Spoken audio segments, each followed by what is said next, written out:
এই প্রশ্ন আমাদের কেউ করছেন? আল্লাহ বলেন আফা হাসিবতুম আন্নামা খালাকনাকুম আবাসা।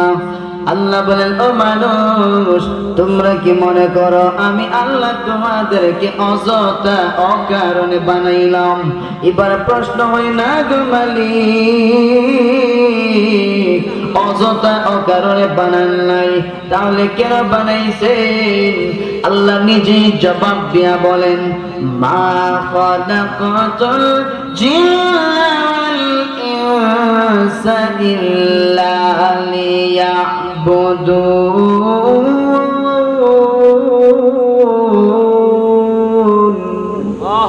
আল্লাহ বলেন মানুষ এবং জিন্নাত এই দুইটা জাতিকে সৃষ্টি করেছি জীবনের প্রতিটা মুহূর্তে আমি আল্লাহর দাসত্ব গোলামের জন্য। অযথা বানাইছেন না কামে বানাইছেন? কামে বানাইছেন, অযথা বানাইছেন না। প্রতিটা মুহূর্তে ইবাদত দাসত্ব গোলামির জন্য। এবার প্রশ্ন, প্রতিটা মুহূর্তে যদি ইবাদত দাসত্ব গোলামি করার জন্য আল্লাহ আমাদেরকে বানায়া থাকেন, আমরা যত বড় দিনদার মুত্তাকি হই না কেন, প্রতিটা মুহূর্তে আমাদের দ্বারা কি ইবাদত করা সম্ভব? কথা বুঝেন? এ ভাই, আল্লাহ যে বলছে প্রতিটা মুহূর্তে প্রতিটা সেকেন্ডে আমি আল্লাহ দাসত্ব গোলামের জন্য বানাইছি, প্রতিটা মুহূর্তে আমাদের দ্বারা কি ইবাদত করা সম্ভব? ফজরের নামাজ জামাতে পড়লাম, আবার জোহর পড়ছি, মাঝখান দিয়ে না কোরআন তেলাওয়াত করলাম, একটু জিকির করলাম, একটু আল্লাহ বিল্লাহ করলাম, বা একটু ওয়াজ মাহফিল শুনলাম, কিন্তু প্রতি মুহূর্তে ইবাদত কেমনে করতাম? কথা ঠিক না বেটি? হাদিস শরীফে আছে আল্লাহর বিশ্বনবী রাহমাতুল লিল আলামিন বলেন উম্মতারে ফজরের নামাজ জামাতে যদি আদায় করো আর জোহরের নামাজ আবার যদি জামাতে পড়ো, ফজর থেকে জোহর এবং জোহর থেকে আসর যদি আবার পড়ো, আসর থেকে আবার মাগরিব, ফজর থেকে জোহর, এর মাঝখানে যে লম্বা একটা সময়, লম্বা একটা টাইম, এই টাইমটা যদি হারাম কোনো কাজ না করো, হালাল যত কাজ কর্ম আছে, তুমি রিক্সা চালাও, ভ্যান গাড়ি চালাও, ধান খেতে কাজ করো, গাড়ি চালাও, ড্রাইভারি করো, কোম্পানিতে চাকরি করো, যা ইচ্ছা হালাল কাজ তুমি করো, হারাম কোনো কাজ যদি বান্দা না করো, জোহরের নামাজটা আবার যদি জামাতে আদায় করো, আল্লাহ রাসূল বলেন ফজরের নামাজ জামাতে পড়লে আবার জোহর জামাতে পড়লে মাঝখানে যে লম্বা সময়টা, ওই সময়টা আল্লাহ তাআলা নফল ইবাদতে লিখে দিবে। জোহরের নামাজ জামাতে পড়লাম, আবার তুমি আসর পড়লা জামাতে, মাঝখানে তুমি কোনো আরাম কাজ করো নাই, আল্লাহ রাসূল বলেন জোহর থেকে আসর, আসর থেকে মাগরিব, মাগরিব থেকে এশা, মাঝখানে যত হালাল কাজ আছে তুমি করো, ওই সবগুলো কাজ আমার আল্লাহ তাআলা নফল ইবাদত লিখিয়া দিবে। এশা জামাতে পড়িয়া ঘুমাইয়া গেলি, নিয়ত করে ঘুমাইলি, আল্লাহরে বললি তো আল্লাহ ফজরের নামাজটা আবার জামাতে পড়তাম, জাগায়া দিও। আল্লাহর কুদরতি হাতে দায়িত্ব দিয়া ঘুমায়া গেলি, আবার ফজরের নামাজ পড়লি। আল্লাহর রাসূল বলেন এশা থেকে ফজর পর্যন্ত বান্দা তুই ঘুমাইলি, আল্লাহ ফেরেশতাদেরকে বলছেন তোরা ঘুমাবি না, আমার বান্দা এশারের নামাজ জামাতে পড়েছে, ফজর পর্যন্ত বান্দা ঘুমাইলেও ফেরেশতারা রে তোরা আমল নামায় লেখা দে আমার বান্দা সারা রাত নফল ইবাদতে আছে। তাহলে আপনারা বলুন, ফজর থেকে আবার ঘুরাইয়া ফজর পর্যন্ত 24 ঘন্টায় যদি 5 ওয়াক্ত নামাজটা বান্দা জামাতে পড়ে, হারাম কোনো কাজ যদি না করে, তাহলে 24 ঘন্টা ইবাদত উঠছেনি। কথা বুঝেননি? আল্লাহ জিন্দা মানুষের সামনে ওয়াজ করতেছি না, গুরুস্থান ওয়াজ করতেছি, বুঝতেছি না, কথাবার্তা কিছু কই হয়নি, কথা বোঝা যায়নি, কথা বুঝেননি?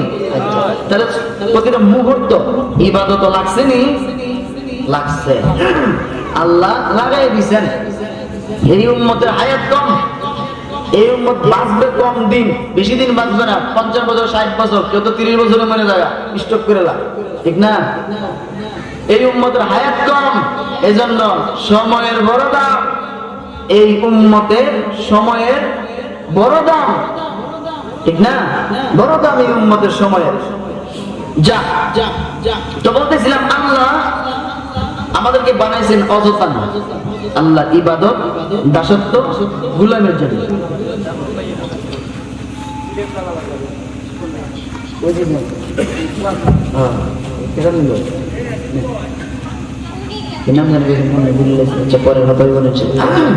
আচ্ছা, লক্ষ্য করেন, তো আল্লাহ আমাদেরকে ইবাদতের জন্য বানাইছে, ঠিক না?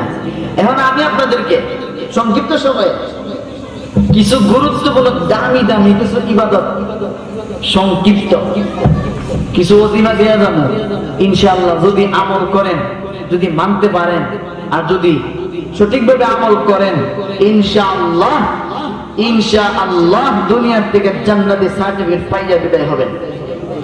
এবং যদি সঠিকভাবে আমল করতে পারেন, মৃত্যুর আগে রাসূল দেখার নসিব হবে ইনশাআল্লাহ।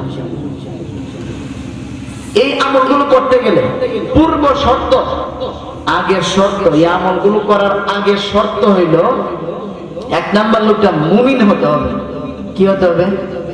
আমরা এখানে যারা আছে, আমরা কেউ ইহুদি আছি, কাফির আছি, হিন্দু আছি, খ্রিস্টান, বেঈমান, এক কথা আমরা সবাই এখানে যারা আছে, আমরা কি মুমিন, মুসলমান। তাহলে 1 নাম্বার শর্ত আমাদের মধ্যে আছে, ঠিক না? 1 নাম্বার মুমিন হতে হবে। 2 নাম্বার লোকটা হালাল খানেওয়ালা হইতে হইবে। কি খানেওয়ালা? হালাল, হালাল খাইবেন, যে কোন ইবাদত করবেন, ইবাদত আল্লাহ কবুল করে নেবেন, কারণ হারাম বক্ষণকারীর কোন ইবাদত আল্লাহ কবুল করেন না। এজন্য হালাল খানেওয়ালা আল্লাহ। 3 নাম্বার শর্ত, লোকটা 5 ওয়াক্ত নামাজি হওয়ার লাগবে। এই 3টা শর্ত যদি আদায় করেন, এই 3 শর্ত যার মধ্যে আছে, তার জন্য আমার এই ওয়াজ। 1 নাম্বার, সারাদিন তুমি 5 ওয়াক্ত নামাজ জামাতে আদায় করো, যেখানে তুমি থাকো 5 ওয়াক্ত নামাজ আদায় করো। 2 নাম্বার, বান্দা বান্দিরে,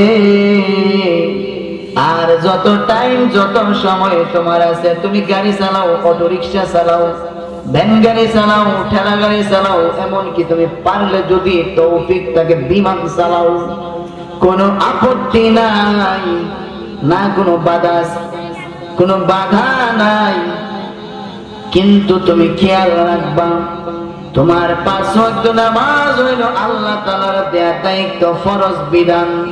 এই বিধান আদায় করার পর তুমি যখন অবসর থাকবা, এই অবসর সময়ে তুমি তোমার জবানটারে অযথা অযথা অকারণে, বিনা প্রয়োজনে জবানটা বন্ধ রাখো না, মানুষকে গালাগালি করো না, অযথা কথাবার্তা বইল না। 1 নাম্বার, জবানের মধ্যে চালু রাখো ইস্তেগফারের আমল। কিসের আমল? ইস্তেগফার। আমি যে আমলগুলো আপনাদেরকে দিব, এই শুরু হইছে 1 নাম্বার ইস্তেগফারের আমল। কিসের আমল? আস্তাগফিরুল্লাহ, এটা ইস্তেগফার, ঠিক না?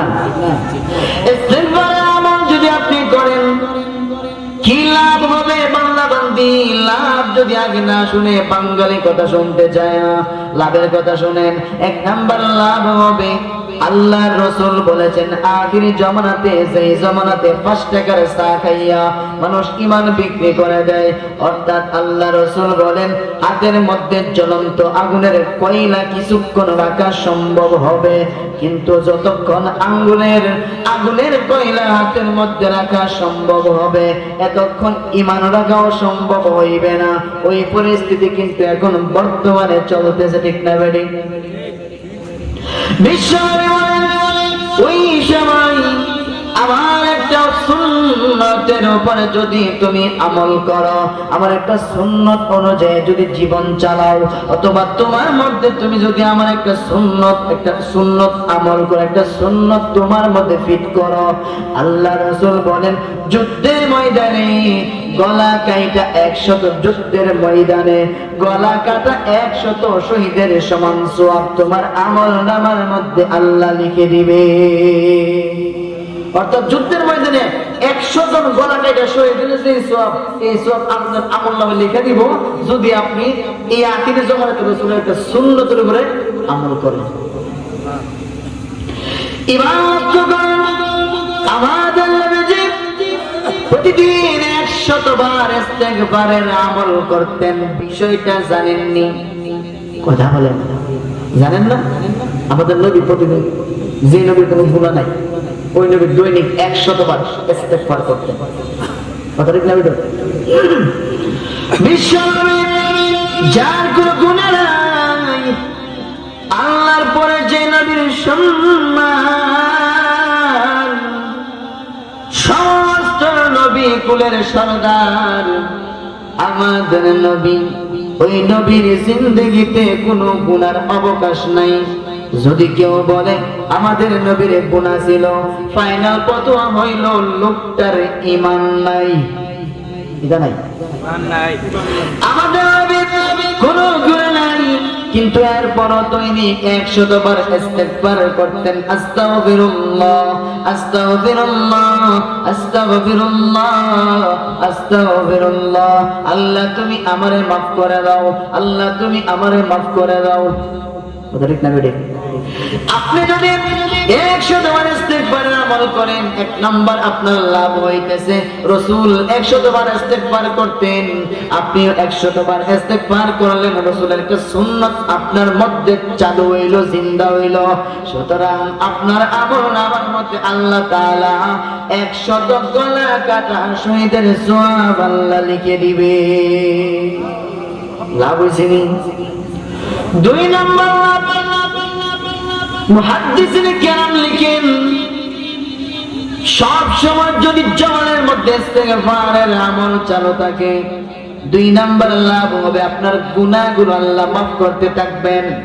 অটোমেটিক গুনাহ যখন মাফ হইতে থাকবে, অটোমেটিক আপনার রিজিক বেড়ে যাবে। রিজিক যখন বেড়ে যাবে, আপনার ঋণ কমে যাবে। লাভ হইছে নি? এবার সংক্ষেপে, আগে বলছি সংক্ষেপে বলবো। এবার ইস্তেগফার গুলো শিখে নেন। 1 নম্বরে সংক্ষিপ্ত ইস্তেগফার আস্তাগফিরুল্লাহ, 2 নম্বর আস্তাগফিরুল্লাহ আল আযীম। এটা পড়েন। আর বড় ইস্তেগফার আছে, আস্তাগফিরুল্লাহ রাব্বি মিন কুল্লি যামবি ওয়া আতুবু ইলাইহি লা হাওলা ওয়ালা কুওয়াতা ইল্লা বিল্লাহিল আলিয়্যিল আযীম। পারেননি? এটা ইস্তেগফার। এরপরে এমন ইস্তেগফার আছে, বুখারী শরীফের হাদিস, বুখারী শরীফে আল্লাহর রাসূল বলেন, যুদ্ধের ময়দানে কোন মুজাহিদ যুদ্ধ করার জন্য গেছে ইসলামের পক্ষে, যাইয়া ওখানে কোন কারণে ভয় পাইয়া যুদ্ধের ময়দান থেকে মুজাহিদটা যুদ্ধ না করে পলায়ন করে চলে আসছে, ওই মুজাহিদ থেকে আমার আল্লাহ তাআলা কোনদিন মাফ করেন না। কিন্তু আল্লাহ রাসূল বলেন, আমি তোমাদেরকে একটা ইস্তেগফার শেখাবো, যে ইস্তেগফারটা পড়ার পরে ওই যুদ্ধের ময়দান থেকে পলায়নকারী মুজাহিদটাও যদি আল্লাহর কাছে ইস্তেগফার, এখন যে ইস্তেগফারটা শেখাবো, ওই ইস্তেগফারটা যদি মন থেকে মাফ পাইবার আশায় তিলাওয়াত করে, তাহলে ওই মুজাহিদটাকে আমার আল্লাহ তাআলা মাফ করিয়া দিবে। শুধু তাই আল্লাহ রাসূল বলেন, গুনাহ করতে করতে বান্দার গুনাহ যদি গিয়ে আসমান পর্যন্ত ছুঁয়ে ফেলে, সাগরের ফেনা থেকেও গুনাহ যদি বেশি হয়ে যায়, আল্লাহ রাসূল বলেন একটা ইস্তেগফার তোমাদেরকে শেখাবো, যে ইস্তেগফারটা মন থেকে মাফ পাইবার আশায় যদি পাঠ করে বান্দা, তাহলে আমার আল্লাহ তাআলা ওই বান্দাটাকেও মাফ করিয়া দিবে। শিখার ইচ্ছা আছে নি? ওই ইস্তেগফারটা হলো সংক্ষিপ্ত, আস্তাগফিরুল্লাহাল্লাযী লা ইলাহা ইল্লা হুয়াল হাইয়ুল কাইয়্যুম ওয়া আতুবু ইলাইহি। আস্তাগফিরুল্লাহাল্লাযী লা ইলাহা ইল্লা হুয়াল হাইয়ুল কাইয়্যুম ওয়া আতুবু ইলাইহি। এতটুকু যদি কোনো বান্দা বান্দী মন থেকে মাপ পাইবার আশায় যদি মন থেকে পাঠ করে, আল্লাহ রাসূল বলেন তার গুনাহ যদি আসমান পর্যন্ত গিয়ে ছুঁয়ে ফেলে, তারেও আমার আল্লাহ তাআলা মাফ করে দিবে। সুবহানাল্লাহ। না আবু বকর সিদ্দিক রাদিয়াল্লাহু আনহু আল্লাহ নবীর দরবারে এসে আল্লাহ নবী গো, এমন একটা ইস্তেগফার আমাকে শিখায় দেন যে ইস্তেগফারটা আমি নামাজের মধ্যে পাঠ করব। সুবহানাল্লাহ বলেন না? আল্লাহ নবী আবু বকরকে ডাক দিয়ে বলেন, আবু বকর রে, আজকে দেখে যখন নামাজের সালাম ফিরাইবা, সালাম ফিরানোর আগে অর্থাৎ শেষ বৈঠকের মধ্যে আত্তাহিয়াতু তাশাহুদ পড়ার পরে, দুরূদ শরীফ পড়ার পরে এরপরে তুমি পড়বা আল্লাহুম্মা ইন্নী যালামতু নাফসি যালমান কাসীরা। পারেননি? অর্থাৎ দুআয়ে মাসুরা। আল্লাহ রাসূল বলেন, আবু বকর আজকে থেকে দুআয়ে মাসুরা তুমি ইস্তেগফার হিসেবে নামাজে পড়বে। আবু বকর রাসূল শিখেছে ইস্তেগফার, ওই দুআয়ে মাসুরা আমরা চিনি দুআয়ে মাসুরা, কিন্তু এটা হলো আবু বকর রাসূল শিখেছে এটা কিটা ইস্তেগফার। ইস্তেগফার সংক্ষিপ্ত বয়ান ইস্তেগফার।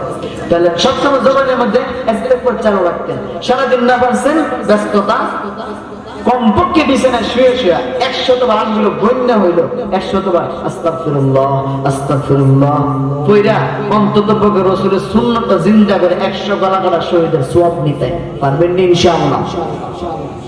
2 নম্বর বয়ান, 1 নম্বর তো ইস্তেগফার গেছে। আপনি যে কোনো কাজ করেন, কাজের ফাঁকে হাতে কাজ করেন, ব্রেন দিয়ে কাজ করেন, মাথা দিয়ে কাজ করেন, পাও দিয়ে কাজ করেন, বডি দিয়ে কাজ করেন, জবানটা যদি আপনার খালি থাকে গো, তাহলে জবানে আপনি চালু রাখেন লা ইলাহা লা ইলাহা লা ইলাহা ইল্লাল্লাহ জিকির আপনি জবানের মধ্যে চালু রাখেন। আল্লাহ রাসূল বলেন 7 আসমান 7 জমিন যদি এক পাল্লার মধ্যে রেখে ওজন দেওয়া হয়, আর এক পাল্লার মধ্যে যদি লা ইলাহা ইল্লাল্লাহ রেখে ওজন দেওয়া হয়, আল্লাহ রাসূল বলেন, আল্লাহ নবী কসম খেয়ে বলি 7 আসমান 7 জমিন ওই লা ইলাহা ইল্লাল্লাহর পাল্লার কাছে এত তুচ্ছ হবে রে, এত তুচ্ছ হবে রে, এত তুচ্ছ হবে রে। আল্লাহর রাসূল বলেন 7 আসমান 7 জমিন এত তুচ্ছ হবে হাজার। ইদার সাম ইদার এক পাল্লা আরেক পাল্লার মধ্যে ফার্স্ট ইয়ার একটা পয়সা তুলে দিয়েছে, ইদার তুলনায় এটা কিতা কুস্তা এরকম অস্তিত্ব আছে? লা ইলাহা ইল্লাল্লাহ তুলনায় 7 আসমান 7 জমিনের অস্তিত্ব এমন নাই। মুসা আলাইহিস সালাতু ওয়াস সালাম আল্লাহ রাব্বুল আলামিনকে বলেন, খোদা গো এমন একটা জিকির আমারে শিখিয়ে দেন যে জিকিরটা আপনার কাছে সবথেকে বড় মহব্বতের, সবথেকে প্রিয়। এমনি আল্লাহ রাব্বুল আলামিন মুসাকে ডাক দিয়া বলেন, হে পয়গম্বর আজকে থেকে জবানের মধ্যে জিকির করবা লা ইলাহা। মুসা বলেন, রাব্বুল আলামিন যখনই যা কই সাথে সাথে একটা জব দেয়া দেন, চিন্তা ভাবনা যারা কইলাম এমন একটা জিকির শিখান যেটা সব থেকে দামি, আর কেউ যেমন না জানে, যেটা আপনি জানেন আমি জানি। লা ইলাহা ইল্লাল্লাহ শিখাইছেন, এটা তো হলো ইন্টারন্যাশনাল জাতীয় জিকির। ওগুলি পারে আল্লাহ রাব্বুল আলামিন মুসাকে ডাক দিয়ে বলেন, পয়গম্বর এমন জিকির শিখাইলাম যেটা সবাই পারে, কিন্তু এটার মহত্ব, এটার গুরুত্ব, তাৎপর্য আর এটার ফজিলত সবাই কিন্তু জানে না। তাহলে জবানে লা ইলাহা ইল্লাল্লাহ জিকির রাখবেন ইনশাআল্লাহ। আর কিছু ফজিলত কেমন? আরেকটা বলি, লা ইলাহা ইল্লাল্লাহ জিকির যদি কোনো বান্দা বান্দি জবানের মধ্যে চালু রাখে, আল্লাহ রাসূল বলেন ওই কিয়ামতের মাঠে মিজানের পাল্লার মধ্যে যখন আমল নামা ওজন দেওয়া হইবে, ওই দিন কোন বান্দার যদি নেকের পাল্লা হালকা হয়ে যায় রে। ওই দিন লা ইলাহা ইল্লাল্লাহ এই শব্দ, এই কালেমাটা যখন নেকের পাল্লার মধ্যে দিয়া দিবে, সঙ্গে সঙ্গে নেকের পাল্লা ভারী হইয়া যাইবে। 3 নাম্বার ফজিলত লা ইলাহা ইল্লাল্লাহ জিকির যদি বান্দা তুমি করো, আল্লাহ তাআলা তোমার ঈমান বাড়ায় দিবে। আল্লাহর প্রতি তাকওয়া, বিশ্বাস, ভরসা, ভালোবাসা, সম্মান আল্লাহ তোমার অন্তরের মধ্যে ঢেলে দিবেন। সুবহানাল্লাহ। তাহলে 1 নম্বর ইস্তেগফার, 2 নম্বর লা ইলাহা ইল্লাল্লাহ, 3 নম্বর আল্লাহু আকবার। আমার আল্লাহ বড়, আল্লাহু আকবার। এই জিকির জবানের মধ্যে চালু করেন, সব সময় জবানের মধ্যে রাখবেন আল্লাহু আকবার, আল্লাহু আকবার, আল্লাহু আকবার। আল্লাহু আকবার হলো ইসমে জাতের জিকির, অর্থাৎ আল্লাহ তাআলা আরো তো গুণবাচক নাম আছে, আছে না? যত নাম আছে সবগুলো গুণবাচক। আল্লাহর আসল জাতি সত্তাগত নাম হলো আল্লাহ। আর এটা বলেছি আল্লাহ নামটা বেঈমানি হচ্ছে, ঠিক নেই? সবাই চেনে। আপনি যদি আল্লাহর নামে জিকির করেন, আল্লাহর রাসূল হাদিস শরীফের মধ্যে বলেন, যে ব্যক্তি জবানে আল্লাহ আল্লাহ নামের জিকির দিয়ে জবানটাকে তরতাজা রাখলো, আল্লাহর রাসূল বলেন কিয়ামতের মাঠে ওই বান্দাটাকে আল্লাহ ডাক দিবেন, আরে বান্দা চতুর্দিকে জাহান্নাম গ্রাস করে নিয়েছে, নিচের জমিন তামা হয়ে গেছে, মাথার মগজগুলো সব মানুষের সূর্যের তাপে টকবক করে সিটে সিটে পড়তেছে। আজকে আমি আল্লাহর আরশে আজিমের ছায়া ছাড়া কোনো ছায়া নাই, আয় তুই আমার আরশের ছায়ার নিচে আয়, আর আমার আরশে আজিমের দিকে তাকা। আল্লাহ তাকাইলাম, মুস্কি হাসি দে, আল্লাহ মুস্কি হাসি দিলাম। তুই যে দুনিয়াতে আমি আল্লাহ নামের জিকির করতি, লা ইলাহা ইল্লাল্লাহ নামের জিকির দিয়া জবানটারে তরতাজা রাখতি, এজন্য আমি আল্লাহ ঘোষণা করে দিলাম আজকে হাসতে হাসতে আমার তোর জান্নাতের ভিতরে প্রবেশ করো। রাসূল বলেন আল্লাহ আল্লাহ জিকির করে, লা ইলাহা ইল্লাল্লাহ জিকির করে যে ব্যক্তি জবানটারে তরতাজা রাখলো, ওই ব্যক্তিকে আল্লাহ হাসরের মাঠে মুসিবতের সময় ডাক দিয়ে বলবেন আমার আরশে আজিমের ছায়ার নিচে আয়, আমার আরশে দিয়ে তাকা। আল্লাহ তাকাইছে, মুস্কি হাসি দে, আল্লাহ হাসি দিছি, বিনা হিসেবে জান্নাতে যা। আল্লাহ তৌফিক দান করুন, আমিন। আমি বলেন না তো আল্লাহ নামের জিকির জবানে চালু রাখবেন ইনশাআল্লাহ। এরপরে পড়া গেছে 1 নম্বর আস্তাগফিরুল্লাহ, 2 নম্বর লা ইলাহা ইল্লাল্লাহ, 3 নম্বর আল্লাহু আকবার, 4 নম্বর আলহামদুলিল্লাহ, 4 নম্বর কথা বলো, 4 নম্বর আলহামদুলিল্লাহ। ভালো কাজে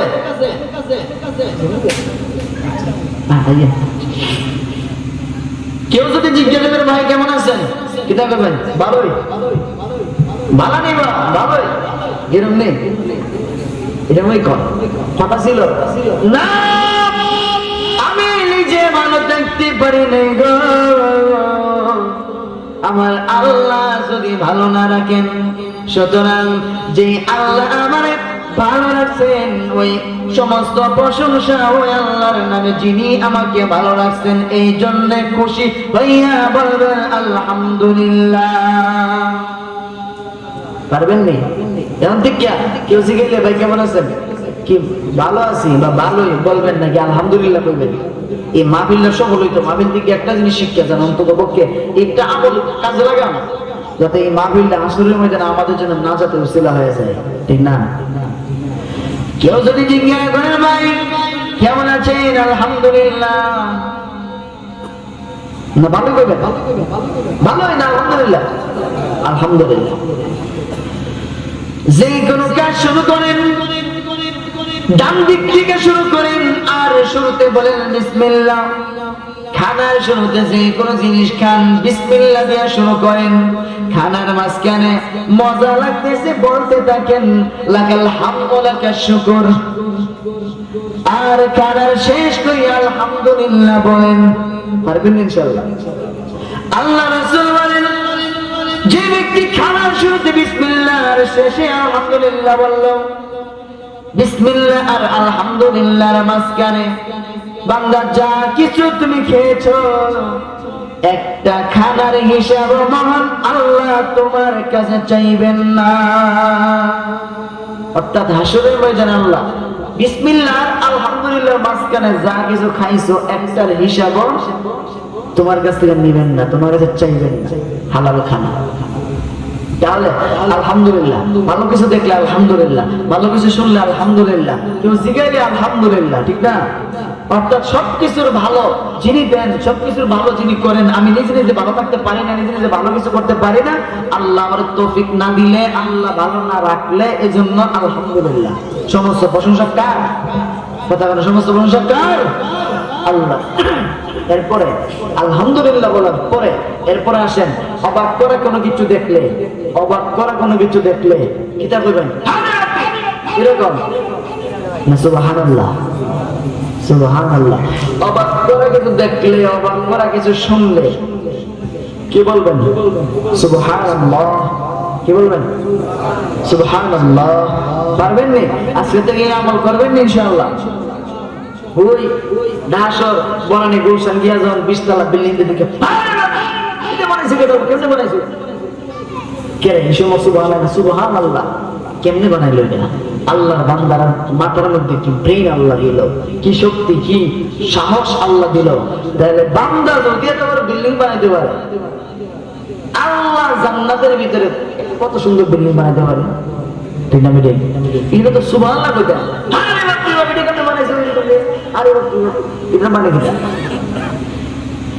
সুবহানাল্লাহ বলবেন, পারবেন না ইনশাআল্লাহ? সুবহানাল্লাহ। এক লোক সুবহানাল্লাহ একটা ফজিলত করি কমু। এক লোক মারা গেছে, কবরের মধ্যে রাখছে, ফেরেশতা আসছে, জিগাই তো মারবে বোকা, কিন্তু আয়েশা দেখে গুনার দুর্গন্ধে কবরের ভিতরে হের কাছে ধরে যেমন জানা এত গুনাহ জীবনে করছে, এত দুর্গন্ধ। কিন্তু হঠাৎ করে ফেরেশতাদের নাকে একটু সুঘ্রাণ আইসা লাগছে, যে মাত্র সুঘ্রাণ লাগছে সঙ্গে সঙ্গে সুঘ্রাণের তালাশ করা শুরু করছে, কারণ সারা শরীরে এত দুর্গন্ধ, পচা দুর্গন্ধ। হঠাৎ করে একটু সুঘ্রাণ আওয়া শুরু করছে, সুঘ্রাণটা কইতিকে আয়ে তালাশ করতে করতে সারা শরীর আঙ্গুলে সিফা সাফা বহুত করে অ্যাসিড করে খানা করে বয়া সব অবস্থায় এর চেক করতেছে, কিন্তু সুঘ্রাণটা কইতিকে আয়ে কুজ্জা পায় না। হঠাৎ করে ঠোঁটটা আলগি দিছে, যে মাত্র ঠোঁটটা আলগি দিছে ঠোঁটের নিচ থেকে সুঘ্রাণটা বেরোছে। এমনি আগে যখন ধরছে ঠোঁটের নিচ থেকে সুঘ্রাণ বেরিয়া কবরটা একদম মুখরিত হয়ে গেছে। এমন ফেরেশতারা আল্লাহরে প্রশ্ন করে দিলা, প্রভু শাশুড়ির মধ্যে গুণের দুর্গন্ধে কাছে যাওয়া যায় না, কোথাও বলা যায় না, কিন্তু ঠোঁটের নিচে গো এত একটা সুঘ্রাণ, একটা কোথার থেকে আসলো? আল্লাহ ডাক দিয়া বলেন, মাহফিলের মধ্যে বৈশা বৈশা জোরে জোরে চিৎকার দিত সুবহানাল্লাহ বলিয়া, আল্লাহু আকবার বলিয়া চিৎকার দিত, আর বলতো আমার আল্লাহ পবিত্র, আমার আল্লাহ বড়। যেই লোকটা মাহফিলের মধ্যে বসে সুবহানাল্লাহ বলে বলে বারবার চিৎকার দিত, আমার মতো এত বড় মহামালিক আল্লাহরে যেই মানুষটা পবিত্র বলল, বড় বলল, ওই লোকটারে আমি আল্লাহ কেমনে আযাব দিব? তার ওই সুবহানাল্লাহর নেক আমলটারে নেক আমল বানাইয়া ঠোঁটের নিচে জমা করে রাখছিলাম, খুঁজে কেন বাহির করলি? খুঁজে যখন বাহির করেছো এজন্য আমি আল্লাহ ঘোষণা করে দিলাম সুবহানাল্লাহর নেক আমলটারে ওসিলা বানাইয়া তার কবরটারে চিরস্থায়ী জান্নাতের বাগান বানাইয়া দিলাম। এই সুবহানাল্লাহর বরকতে, সুবহানাল্লাহর ফজিলতে আল্লাহ তাআলা তার কবরটারে চিরস্থায়ী জান্নাতের বাগান বানাইয়া দিয়েছেন। তো সুবহানাল্লাহ বলতে বলবেন তো? বলবেন তো ইনশাআল্লাহ? এরপরে দুরূদ শরীফের আমল করবেন। কিসের আমল? দুরূদ শরীফ। কিসের আমল? কথা বলা, কিসের আমল? দুরূদ শরীফ। বাংলা বললে যে কোনো আমল করা, আমলের শুরুতে এবং শেষে যদি দুরূদ শরীফের সিল মোহর না থাকে, তাহলে ওই আমলটা আসমান আর জমিনের মাঝখানে ঝুলন্ত থাকে, আল্লাহ পর্যন্ত কবুল হয় না। শুনছেন না জীবনে এই কথা? বান্দা তুমি তোমার ওই নেক আমলটা তোমার মুনাজাতটা যদি আল্লাহর কাছে কবুল করাইতে হয় তাহলে শুরুতে এবং শেষে দুরূদ শরীফের সিল মোহর লাগায় দাও, তাহলে দেখবা অটোমেটিক তোমার দোয়া আল্লাহ পর্যন্ত কবুল হইয়া গেছে। বুখারী শরীফের হাদিস, আল্লাহ রাসূল বলেন আল্লাহর জিকির করলে আল্লাহ তাআলা যতটুকু তার বান্দা বান্দির উপরে খুশি হয় এর থেকে 1000 গুণ বেশি খুশি হন বান্দা বান্দি যখন আল্লাহর রাসূলের উপরে দুরূদ শরীফের আমল করে। দুরূদ শরীফ যদি পড়ে ওই বান্দাটার উপরে আল্লাহ তাআলা এত বেশি খুশি হয়ে যায় রে, যত খুশি বান্দা আল্লাহর জিকির করলেও হয় না। অর্থাৎ আল্লাহর জিকির করলে আল্লাহ তার বান্দার প্রতি যত খুশি হন এর থেকে 1000 গুণ বেশি খুশি হয় বান্দা যদি রাসূলের উপর দুরূদ শরীফ পড়বেন। ইনশাআল্লাহ দুরূদ শরীফ জবানের মধ্যে দুরূদের আমল লাগাইবেন নি, দুরূদ শরীফ পড়ার চেষ্টা করবেন নি, কথা কথা করবেন নি ইনশাআল্লাহ।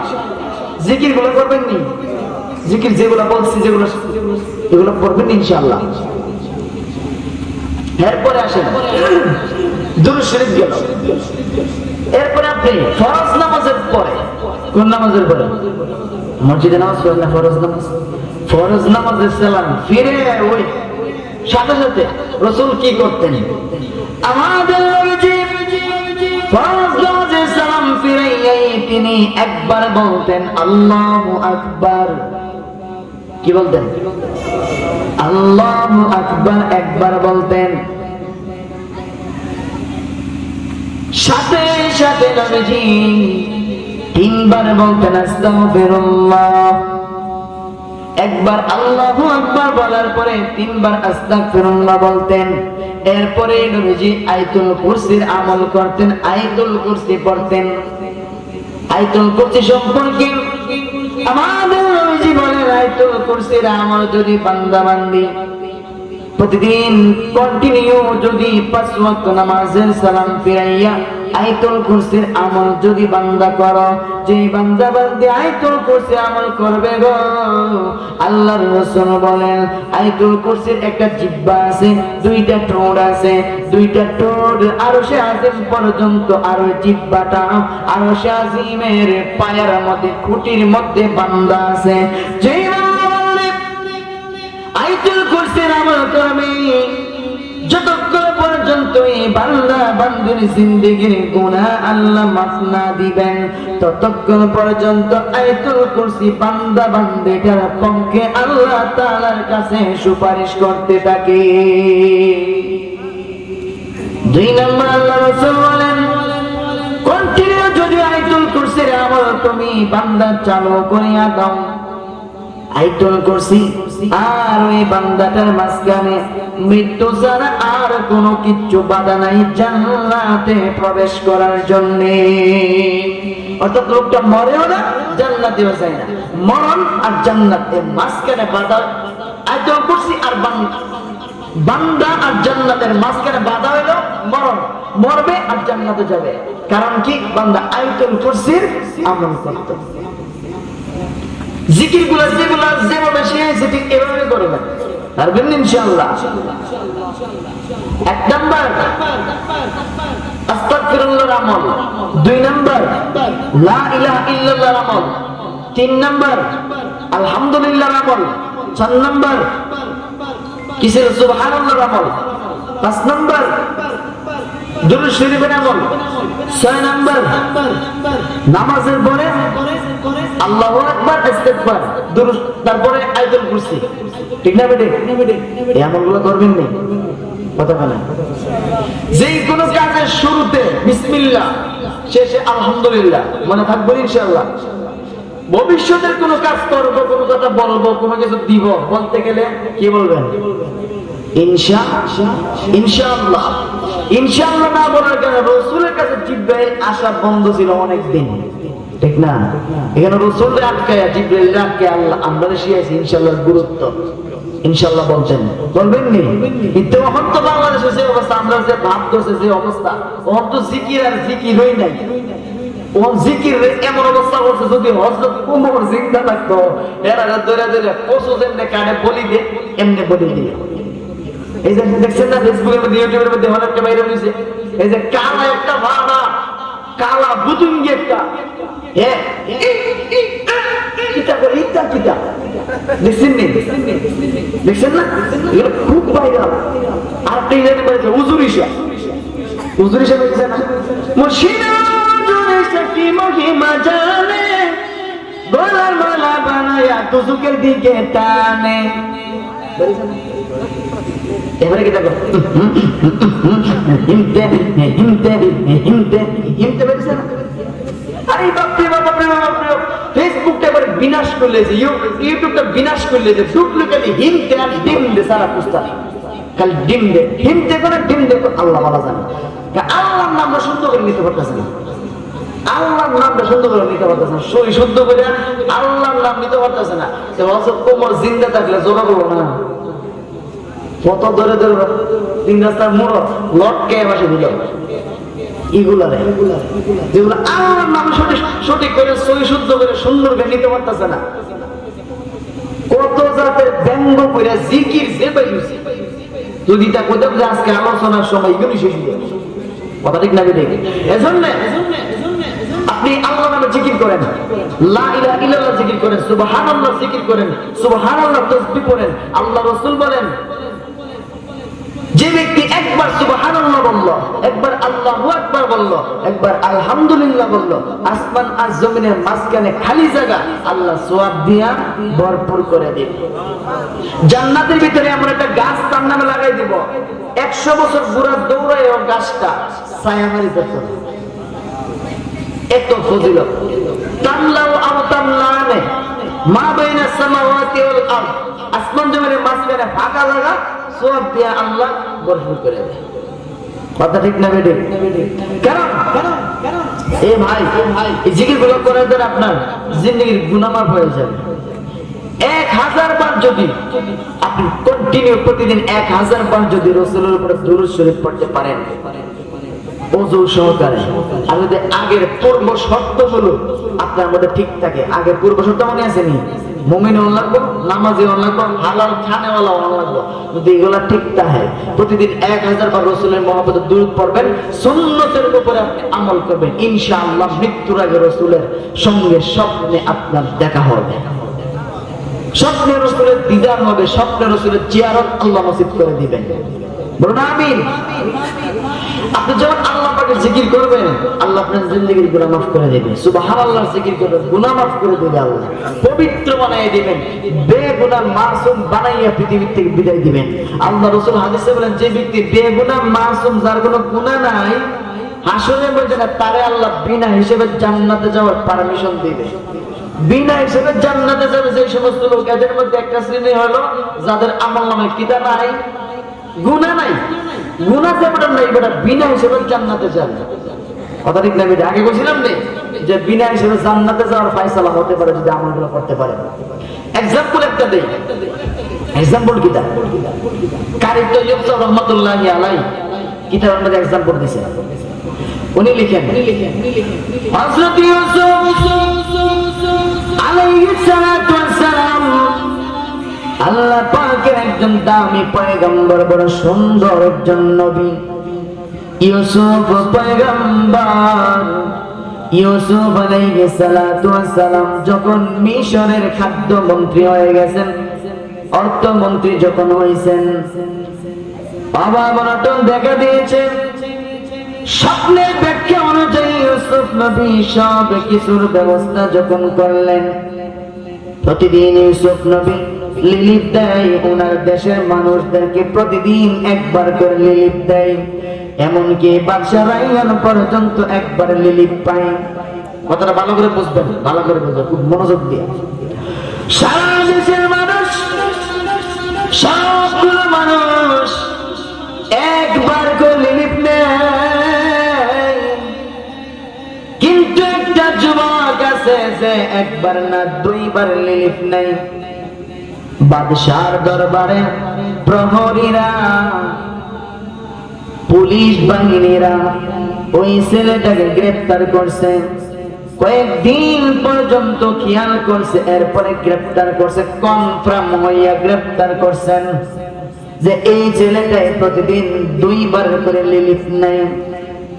ইউসুফ নবীর কাছে আগেই অবগত করছেন, আগে জানায় রাখছেন যে একটা ছেলে 2 বার করে প্রতিদিন লিলিফ নেয়। আপনি যদি অনুমতি দেন তাহলে তাকে আমরা গ্রেফতার করব।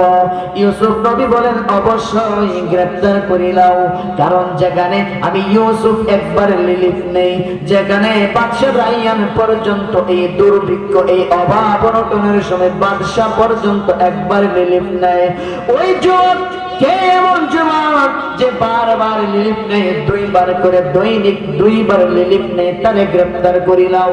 হযরত ইউসুফ নবী গ্রেফতার করার আদেশ দেয়া দিয়েছেন। আর ওই পুলিশ বাহিনী ওই যুবকটাকে গ্রেফতার করে ফেলছেন। হাত পেছন দিকে নিয়ে বান দেয়া দিয়েছেন, হাত গোড়া লাগাইয়া ফেলছেন পেছন দিকে, রশি দিয়া বেঁধে ফেলছেন। ইউসুফ নবীর সামনে নিয়ে গেছেন, গিয়া বলেন, ও পয়গম্বর, এই সেই যুবক যে 2 বার করে লিলিফ নাই। ইউসুফ নবী বলেন, কি তোর মধ্যে কি মানবতা বলতে কিচ্ছু নাই? বলে, কেন, আমি কি করলাম? আর একজনের রিজিক যে তুই নিয়ে যাইতেছিস, নিজের কি লজ্জা লাগে না? সবাই তুই 2 বার নেস, লজ্জা লাগে না? তুই 2 বার নেস আর একজনের রিজিক নষ্ট করিয়া। যুবকটা বলে, একবার নেই, এইটা আমি এই রাজ্যের কাছে পাও না, কারণ আমি এই রাজ্যের একজন নাগরিক, সবার মতো আমিও একবার লিলিফ পাই। বলে, হ্যাঁ একবার নেস, তা তো ঠিক আছে, কিন্তু দ্বিতীয়বার লিলিফ কেন নেস? ওই যুবক ডাক দেয়া বলে, ওগো আল্লাহর পয়গম্বর, দ্বিতীয়বার লিলিফ নেই, এটা আমি ইউসুফের কাছে পাও না। ইউসুফের দ্বারা বলে, একবার যে নেই, এটা তো আমি রাষ্ট্রের কাছে পাও না, আমি দেশের নাগরিক, একবার পাও না, আরেকবার কেন নেস? আমি ইউসুফের দ্বারে যাবো। ইউসুফ নবী বলেন, বিনা দোষে 7 বছর জেল কাটলাম, তোর সাথে আমার কোনো দেখাও কোনো দিন হয় নাই, তোরে আমি ভালো করে চিনিই না, তুই আমার কাছে কিসের পাবো না? যুবক ডাক দেয়া বলে, ইউসুফ, এখন তো অর্থমন্ত্রী হয়ে গেছেন, অনেক বড় হয়ে গেছেন, পয়গম্বর হয়ে গেছে,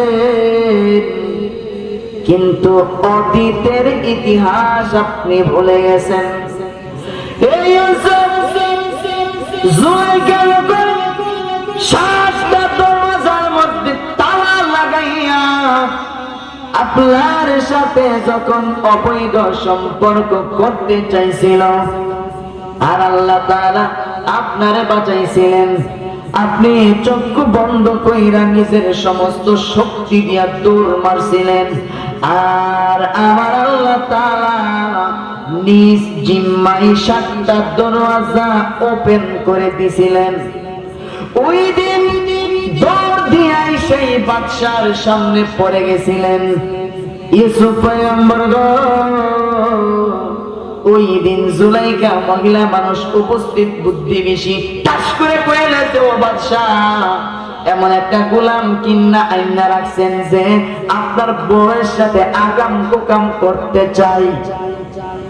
ও ইউসুফ, ওই দিন উপরে আল্লাহ, নিচে আপনি, আমি আর কেউ এখানে যারা ছিল, আল্লাহ ছাড়া আপনার সত্যতার বর্ণনা দেওয়ার মতো কেউ ছিল না গো।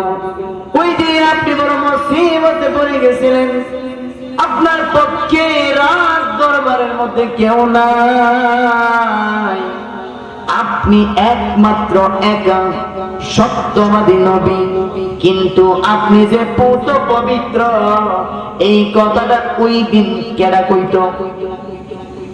আপনার সাক্ষী বাদশাহ ওই সময় গ্রহণ করে না, কারণ আপনার বিরুদ্ধে জুলাইখা নিজেই তো বলতেছে আপনি নাকি তার ইজ্জতের উপরে হামলা করছেন।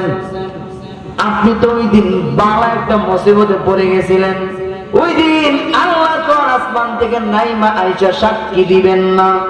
সুতরাং আপনি ওই দিন শিশু বাচ্চা, কাজের দাসী মহিলা শিশু বাচ্চার দুধ পান করাইতেছিল, আপনি ওই দিন শিশু বাচ্চার দিকে ইশারা দিয়া বলছিলেন, বাদশা গো, ওই বাচ্চাটারে জিগাও আমি সত্যবাদী নাকি জুলাইখা সত্যবাদী, আমি দোষী নাকি জুলাইখা দোষী, আমি নির্দোষ নাকি জুলাইখা নির্দোষ, এই কথাটা বাচ্চাটারে জিগাও। ওই দিন বাচ্চা বলছিল, বাদশা আপনাকে বলছিল, ইউসুফ রে, এই শিশু বাচ্চাকে কথা বলতে পারে। আল্লাহ রাব্বুল আলামিন ওই শিশু বাচ্চার জবান আল্লাহ করে দিয়েছিলেন, সুবহানাল্লাহ। এই ইউসুফ ওই দিন মায়ের কোলে শিশু বাচ্চা কথা বলছিল, ওই দুধের বাচ্চা যে কথা বলছিল, আর আপনি যে পবিত্র, ভালো এবং পবিত্র, জুলাইখা যে দোষী, আপনি যে নির্দোষ। ওই দিন দুধের বাচ্চা শিশু বাচ্চা ওই দিন সাক্ষী দিছিল গো, যার সাক্ষীতে প্রমাণ হয়েছিল আপনি পুত পবিত্র, জুলাইখা দোষী, আপনি কিন্তু বালা, এই কথা শিশু বাচ্চার সাক্ষীতে প্রমাণ হয়েছিল। ওই দিনের শিশু বাচ্চাটাই আজকের আমি যুবক। এবার বাদশা ইউসুফ পয়গম্বর ওই দিনের ঘটনা স্মরণ হওয়ার সাথে সাথে চোখ দিয়ে ঝর্ণার মতো পানি পড়তে শুরু করছে, ঝর্ণার মতো চোখ থেকে পানি পড়তেছে। ইউসুফ দাড়ি ভিজিয়া বুক ভিজে গেছে, ওই দিনের কথা স্মরণ হয়ে গেছে। সামনে দৌড় দিয়া গাইয়া যুবকদের টান দিয়া বুকের সঙ্গে লাগাইয়া চিৎকার মেরে বলছেন, যুবক রে, আমার কোন আপন ভাই আমার সাথে নাই, আমার ভাইয়েরা আমার কুয়ার মধ্যে পালাইয়া দিছে, তুই ওই দিন যেই পরিচয় দিছ, ওই দিন আমার পক্ষে কেউ ছিল না রে, আল্লাহ একমাত্র ছাড়া। তোর জবানে আমার পবিত্রতা বর্ণনা হয়েছে, এজন্য আজকে আমি ইউসুফ খুশি হইয়া ঘোষণা করে দিলাম, ও আমার রাজ দরবারের পুলিশ বাহিনী, এই যুবকের হাতে পায়ের রশির বানটা খুলিয়া দাও, আর পর্যন্ত আমি এই রাষ্ট্রের দায়িত্বে থাকব, ততদিন পর্যন্ত এই যুবক একবার দুইবার না, যতবার লিলিপ নেওয়ার জন্য আসবে, একবারও বাধা দিবি না, ততবার তার লিলিপ দিয়া দিবি।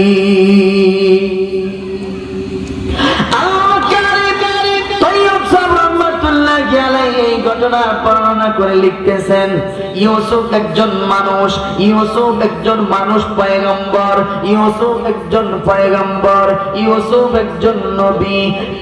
ওই নবী ইউসুফের পবিত্রতা বর্ণনা করার কারণে ইউসুফ যদি এই যুবককে মাফ করে দিতে পারে, বুকে জড়াইয়া ধরতে পারে, হাতে পায়ের হ্যান্ডকাপ খুলিয়া বান খুলিয়া দিতে পারে, এবং একবার দুইবার বাদশা যেখানে একবার লিলিপ নেয় ওইখানে বারবার লিলিপ দেওয়ার জন্য আদেশ দিতে পারে, ইউসুফের বানানেওয়ালা আল্লাহ, আল্লাহর প্রশংসা যে বান্দা বান্দি করবে, আল্লাহর পবিত্রতা যে বান্দা বান্দি বর্ণনা দিবে, আমার আল্লাহ তাআলা কি ওই বান্দা বান্দির জিন্দেগির গুনাহ মাফ দিতে পারে না?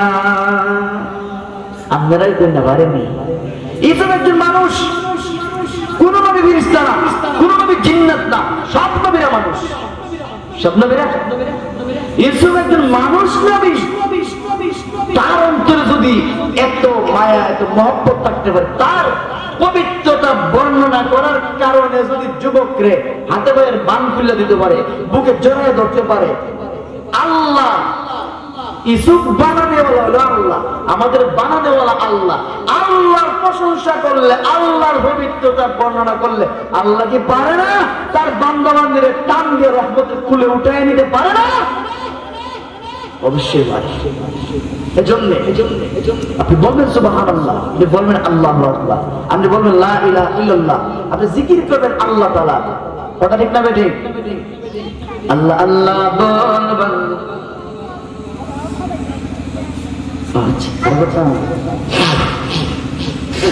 সবার বাড়াই দিছি সঙ্গীত করে আসলাম কমু। আল্লাহ আল্লাহ বল বান্দে, আল্লাহ আল্লাহ বল, আল্লাহ আল্লাহ বল বান্দে, আল্লাহ আল্লাহ বল। দিদার এলাহি পেতে হলে, দিদার এলাহি পেতে হলে আগে মনের দরজা খোল। আল্লাহ আল্লাহ আল্লাহ বল বান্দে, আল্লাহ আল্লাহ বল, আল্লাহ আল্লাহ বল বান্দে, আল্লাহ আল্লাহ বল। যে নাম জপে সৃষ্টির সবই মিটাই তাদের মনের জ্বালা, সেই নাম জপে কাটিয়ে দে না তোর জীবনের সারা বেলা। যে নাম জপে সৃষ্টির সবই মিটাই তাদের মনের জ্বালা, সেই নাম জপে কাটিয়ে দে না তোর জীবনের সারা বেলা। আল্লাহ প্রেমের প্রেমিক হতে, আল্লাহ প্রেমের প্রেমিক হতে বিচে দুনিয়াদারি ভুল।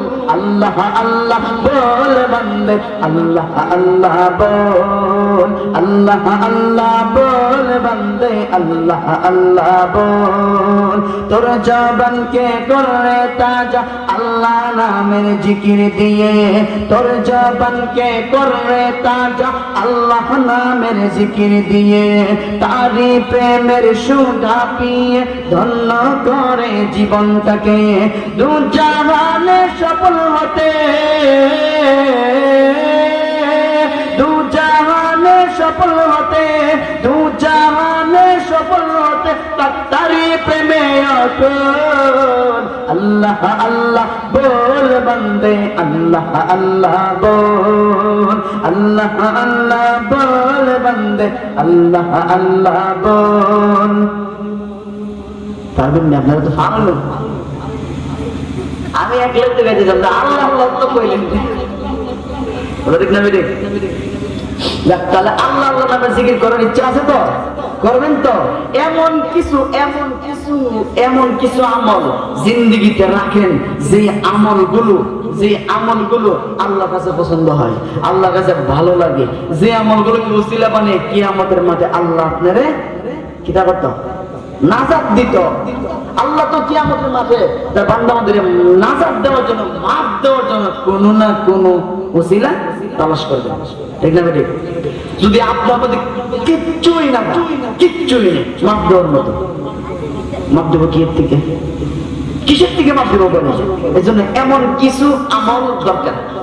এতক্ষণ যেগুলো বলছি এগুলো কিন্তু গুরুত্বপূর্ণ আমল, দামি আমল, যেগুলো আপনার নাজাত দিয়ে দিব। কথা ঠিক না বেঠিক?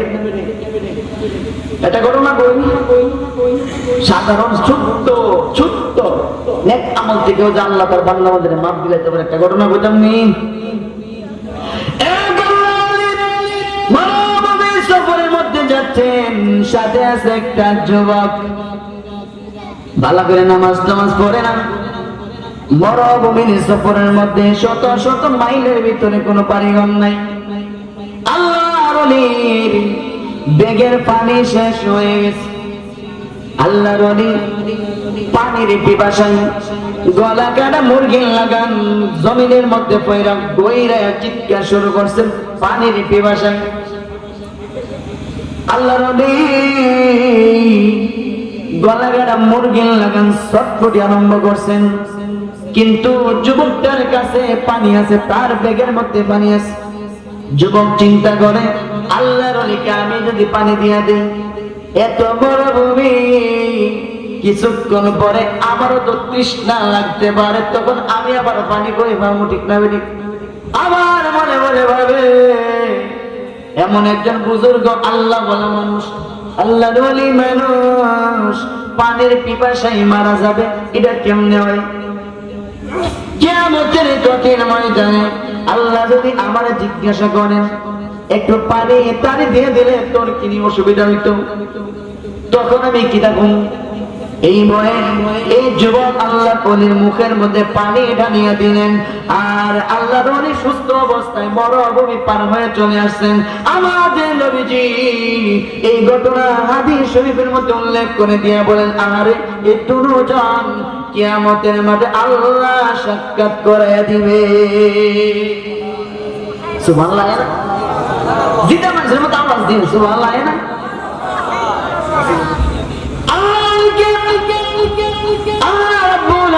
যখন জান্নাতে টিকিট দিয়ে বলবেন যান আপনি জান্নাতে, 8 নম্বর গেট দিয়ে যাবেন।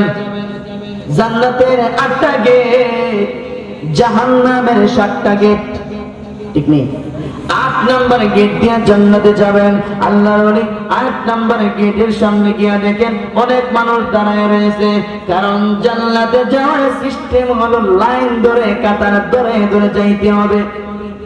ওই যে ফাদাখুলি ফি ইবাদি ওয়াদখুলি জান্নাতি, আল্লাহওয়ালা আল্লাহ প্রিয় বান্দা বান্দীদের দলের ভিতরে ঢুকো, এদের সাথে জান্নাতে।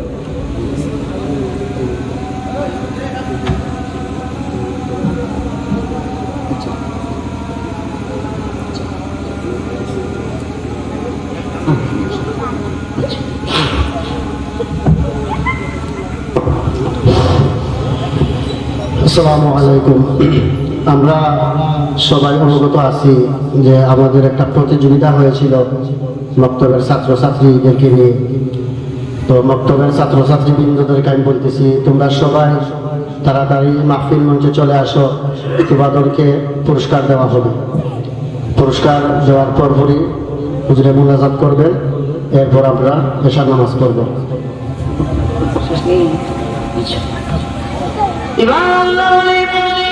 জান্নাতের গেটের সামনে দাঁড়ায় রয়েছেন টিকিট সহকারে হাতের মধ্যে নিয়ে। যুবকটা যে আছে মনে আসেনি?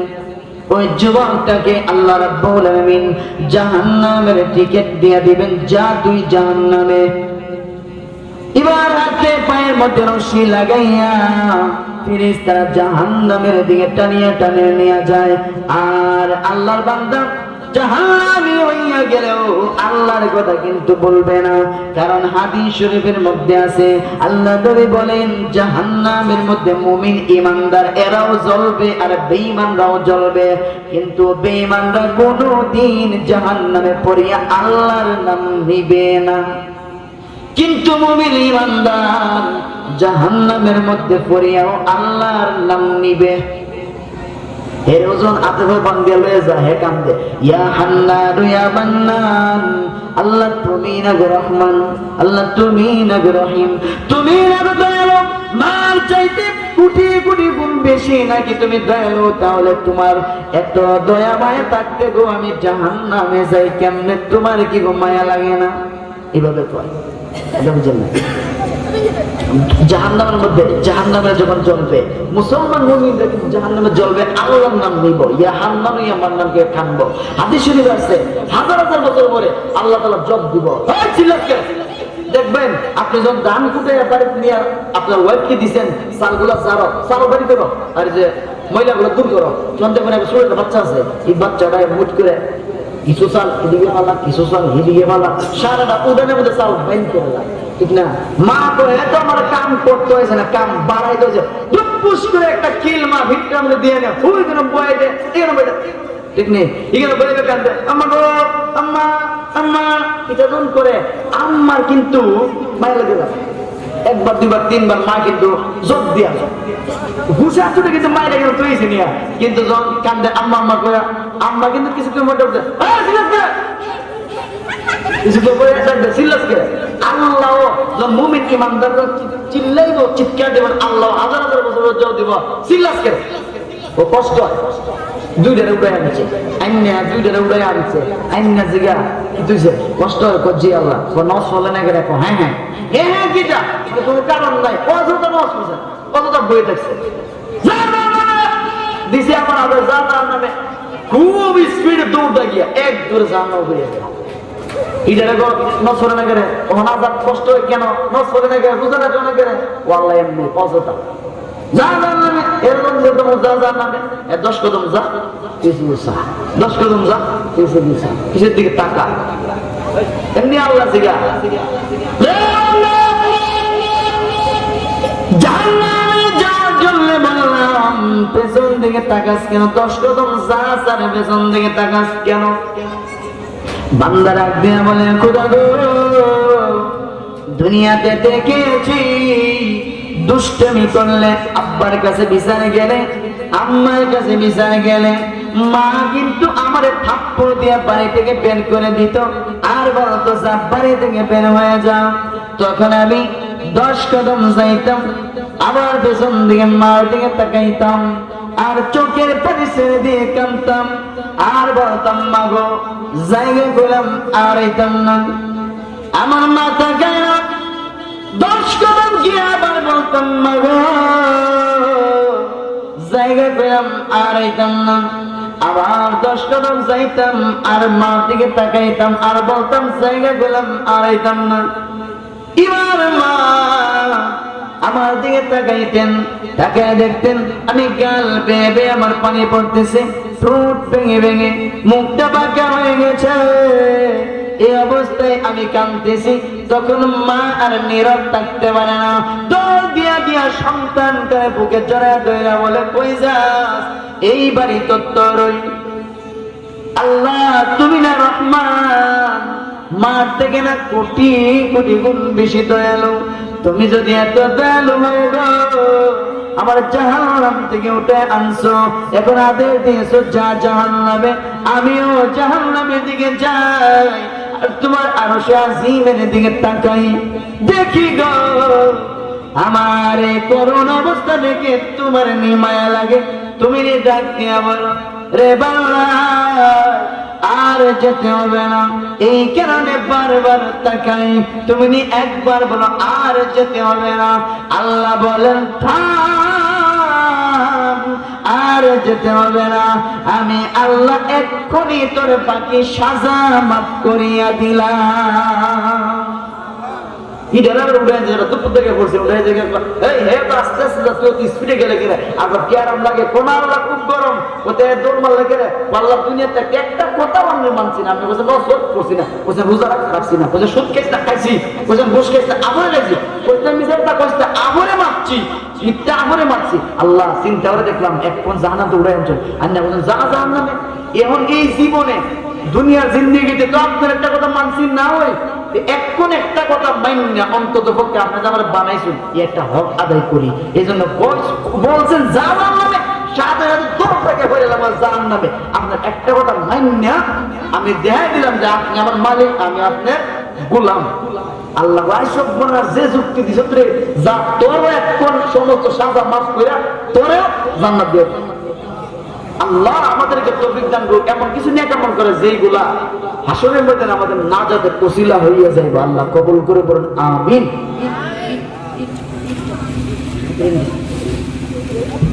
হুজুরে পুরস্কার লইছে বাচ্চারা পুরস্কার দিত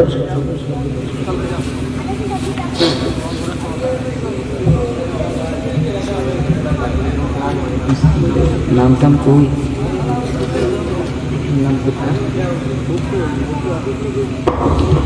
আসসালামু আলাইকুম মোহতরম হাজিরিন পশ্চিমপাড়া জয়গা পাঞ্জাগাড়া মসজিদের উদ্যোগে ৫৫তম বার্ষিক ইসলামী মহাসম্মেলনে মক্তবের ছাত্রছাত্রীদেরকে উৎসাহিত করার জন্য খেরাত গজল এবং হাদিস প্রতিযোগিতা হয়েছিল প্রতিযোগী হলেন মোট ৩০ জন তো ৩০ জনকে আসলে এই মুহূর্তে দেওয়ার সময় নাই আমরা শুধু ১, ২, ৩ যারা হয়েছে তাদেরকে আমরা দেব খেরাত প্রতিযোগিতায় প্রথম স্থান অধিকারী আকরাম হোসেন রাব্বি তার পুরস্কার গ্রহণ করার জন্য অনুরোধ করছি।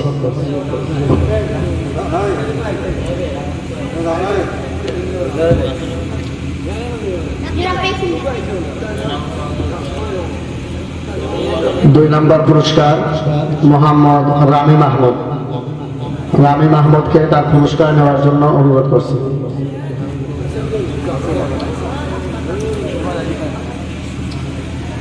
পুরস্কারটি আমাদের আজকে আগত মেহমান হযরত মাওলানা এনায়েতুল্লাহ সাদি সাহেবের কাছ থেকে গ্রহণ করার জন্য অনুরোধ করছি।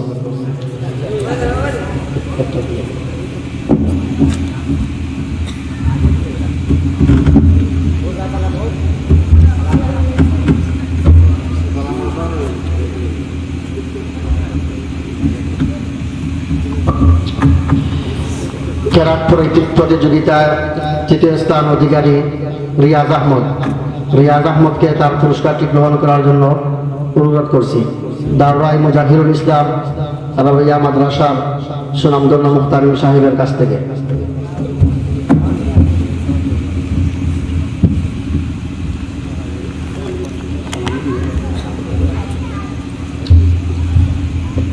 আকরাম হোসেন রাব্বি হাদিস বিভাগে 3 জন পুরস্কৃত হবেন। হুসাইন আহমদ তার পুরস্কারটি গ্রহণ করার জন্য অনুরোধ করছে। 2 নম্বর তাওহিদা খানম। 3 নম্বর সাফওয়ান আহমদ। হাদিস বিভাগে 3য় স্থান অধিকারী সাফওয়ান আহমদকে তার পুরস্কার নেওয়ার জন্য অনুরোধ করছে।